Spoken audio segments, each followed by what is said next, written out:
আমরা এই মুহূর্তে আছি ময়নাগুড়িতে, ময়নাগুড়ি গ্রাম পঞ্চায়েতের অধীন দক্ষিণ মৌয়ামারি একটি গ্রামে, এবং এখানে গ্রামের মধ্যেই এখানকার একজন বিশিষ্ট মানুষ।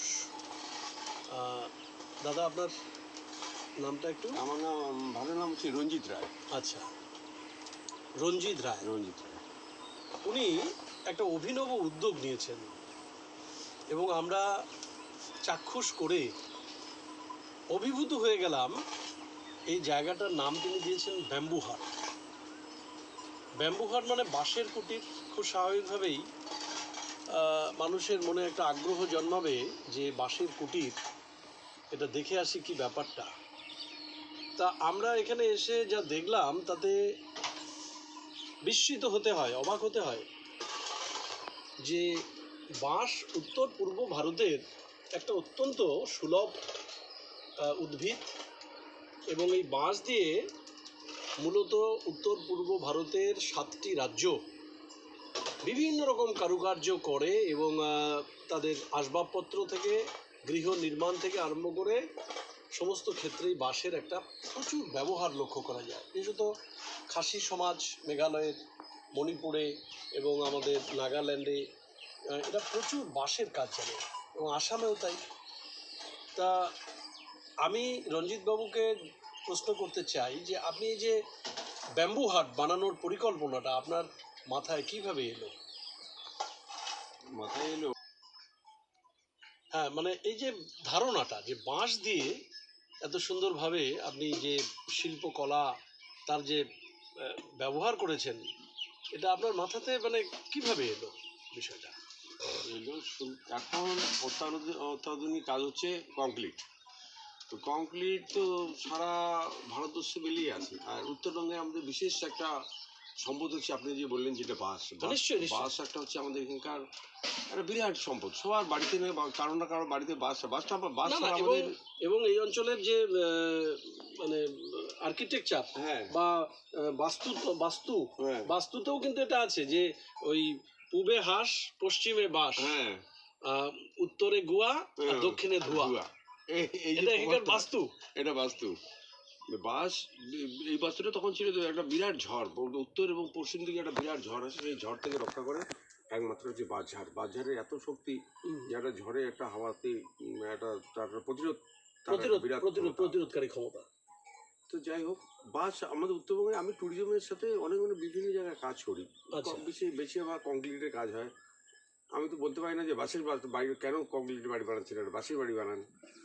তো সে কি আমার কথা শুনবে? সে তো কংক্রিট করবে না, একবারই বানাবো, আর যাতে জীবনে হাত দিতে হয় না। যাই হোক, ওনারা বানায়। তো আমার খুব শখ যে উত্তরবঙ্গের একটা গন্ধ থাকা উচিত। ট্যুরিজম এত আসে উত্তরবঙ্গে। উত্তরবঙ্গে আমাদের বিশিষ্ট কি, আমাদের তো উত্তরবঙ্গে এত সম্পদ আছে। আমি অন্য অন্য স্টেটও কাজ করে আসি, তো আমাদের উত্তরবঙ্গের মতো সম্পদ আর কোথাও নেই ভারতবর্ষের। আর আছে কিনা মুশকিল আছে বলা। আমি সব থেকে আপনার প্রতিটি আসবাবপত্র এবং এই যে টেবিল, শুধু এই কাচের শীটটা ছাড়া বাকি টোটাল কাঠামোটা কিন্তু বাঁশের। এবং এই যে বাঁশ, এই বাঁশটাকে কি বলে? কারি বাঁশ। কি কারি বাঁশ বলে, কোকা বাঁশ বলে, মোড়ং বাঁশ বলে, এক একটা জায়গায় এক এক রকম স্থানীয়। এই কারি বাঁশের ব্যবহার করে এত মজবুত একটা টেবিল তৈরি হয়েছে। এবং এই যে এখানে একটা প্ল্যান্ট পট দেখতে পাচ্ছি, এটাও খুব বাঁশেরই তৈরি। এবং ওখানে একটা অ্যাস্ট্রের কনসেপ্ট, সেটাও দেখতে পাচ্ছি বাঁশ দিয়ে তৈরি। এবং রেলিং থেকে আরম্ভ করে দরজা, জানলা বা বসার চেয়ার, সবকিছু। এবং আমাদের যে ফ্লোর, যে পাটাতনের উপরে আমরা দাঁড়িয়ে রয়েছি, বসে রয়েছি, সেটাও বাঁশের। তা আপনার এই কারিগরগুলো আপনার কোথায়? কারিগর আমারই এখানে ছেলেরা কাজ করতে করতে, ওদেরকে আমি খালি প্রথম একটা ফর্মুলাটা একটু ইয়ে করে দিই। এখন কেননা যেহেতু ওরা আমার 10-12 বছর থেকে 15 বছর থেকে আমার সাথে কাজ করে, ওরা আমার এইটা বললে ওরা বিটা পরে অক্ষরটা ধরে বিয়ে হবে, অর্থাৎ ওরা ফর্মুলাটা পেয়ে গেছে।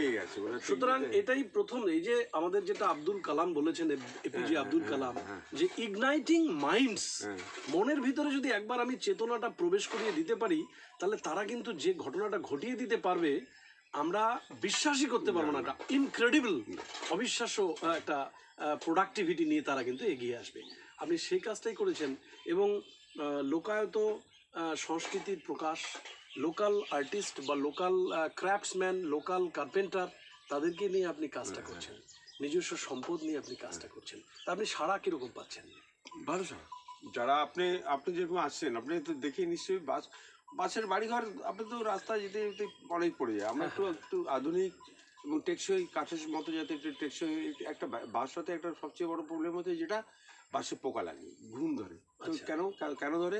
নিশ্চয়ই বাসটার ভিতরে একটা খাদ্যগুণ আছে, তাহলে খাদ্যগুণটাকে আপনাকে নষ্ট করতে হবে। এখনকার টেকনোলজি আছে, খাদ্যগুণটাকে নষ্ট করলে পরে বাস আর কাঠটা যতদিন তাহলে এটার জন্য আপনি ইনসেক্টিসাইড বা হ্যাঁ, প্রিজারভেটিভস পূজা করতে হয়। যদি মনে করেন যে কেমিক্যাল দিয়ে করবো, তাহলে 3 সপ্তাহের মধ্যে বাসটা তৈরি হয়ে যায়। আচ্ছা। আর যদি বলে না নেচারের মধ্যে করবো, জলের মধ্যে মিনিমাম 6 মাস জলের মধ্যে নিচে রাখতে হয়।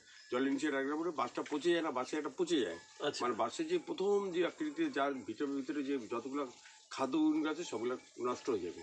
তাহলে এই যে দেশজ উপাদানের সঙ্গে হ্যাঁ, রাসায়নিক প্রক্রিয়ার একটা মিশ্রণ ঘটিয়ে আপনি যে একটা স্থায়িত্ব দিয়ে যে কাজটা আপনি করে চলেছেন, হ্যাঁ। এটা করে আপনার স্যাটিসফ্যাকশন কিরকম? মানে আমার তো অনেক ভালো, অনেক অনেক আমরা যাই তো লোকে এসে দেখার পরে আমরা যে খাটগুলো ব্যবহার করি সেই খাটগুলো আমরা নিজেদের জন্য ব্যবহার করছি, বাজারে বিক্রি করবো এই বলে কোনোদিনও তৈরি করিনি। নিজেদের জন্য যা কিছু আছে সব নিজেদের জন্য, লোকজন এসে একটা নতুনত্ব খুঁজে পায়। এখন এটা অনেকেই দেখলে পরে সবাই আমার একটা ডাইনিং টেবিল লাগবে, আমার একটা খাট লাগবে, বাহ, দারুণ বাহ, দারুণ। মানে তা লোকে এখানে আপনার সর্বমোট কতগুলো ঘর রয়েছে এরকম? আমার ঘর এখানে আছে আপাতত 3টে কটেজ আছে। আচ্ছা। 3টে কটেজে 10 জন থাকার মতো ক্যাপাসিটি আছে। হ্যাঁ, হ্যাঁ। আর আরও হচ্ছে আচ্ছা। এই দুর্গাপুজো আস্তে আস্তে